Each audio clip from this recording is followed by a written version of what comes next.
విజయ్ దేవరకొండ హీరోగా నటించిన లేటెస్ట్ చిత్రం కింగ్డమ్. ఈ చిత్రంపై ఆడియన్స్లో ఎలాంటి అంచనాలున్నాయో ప్రత్యేకించి చెప్పనవసరం లేదు.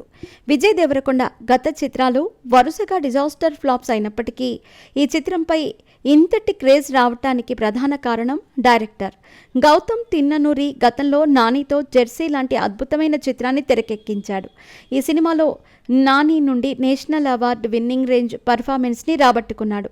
అలాంటి టాలెంట్ ఉన్న డైరెక్టర్ కాబట్టే ఈ సినిమాపై ఇంతటి క్రేజ్ ఏర్పడటానికి కారణమయ్యింది.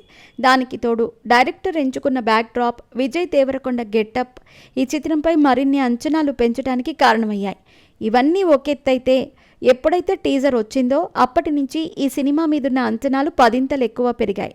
అలా భారీ అంచనాలు ఏర్పాటు చేసుకున్న ఈ చిత్రాన్ని ఈ నెల 31న ప్రపంచవ్యాప్తంగా భారీ లెవెల్లో విడుదల చేయబోతున్నారు మేకర్స్. ఇప్పటికే ఏడాదిలో 2 మంచి డేట్స్ని వదులుకున్న ఈ చిత్రం ఈసారి గురి తప్పే ఛాన్స్ లేకుండా బలంగా ఫిక్స్ అయ్యి వస్తోంది. ఈ సినిమాకు సంబంధించిన ఓవర్సీస్ అడ్వాన్స్ బుకింగ్స్ నేడు మొదలయ్యాయి. ముందుగా నార్త్ అమెరికాలోని కొన్ని ముఖ్యమైన లొకేషన్స్లో అడ్వాన్స్ బుకింగ్స్ ప్రారంభించారు. కేవలం నిమిషాల వ్యవధిలోనే ఈ చిత్రానికి 200కి పైగా టికెట్స్ అమ్ముడుపోయాయి. 80 షోస్కి $3,000 గ్రాస్ వచ్చిందని అంటున్నారు.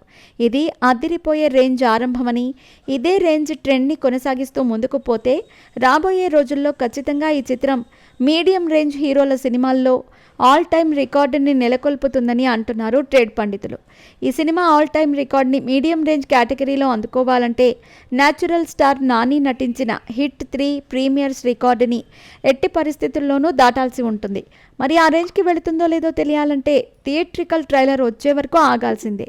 ఈ ట్రైలర్ ఆడియన్స్ని ఆకట్టుకుంటే ఖచ్చితంగా ఈ సినిమా ఓవర్సీస్లో స్టార్ హీరోలకు ఏమాత్రం తీసిపోని రేంజ్ వసూళ్లను రాబడుతుందని బలమైన నమ్మకంతో ఉన్నారు. మరి ఆ నమ్మకం ఎంతవరకు నిజమవుతుందో చూడాలి.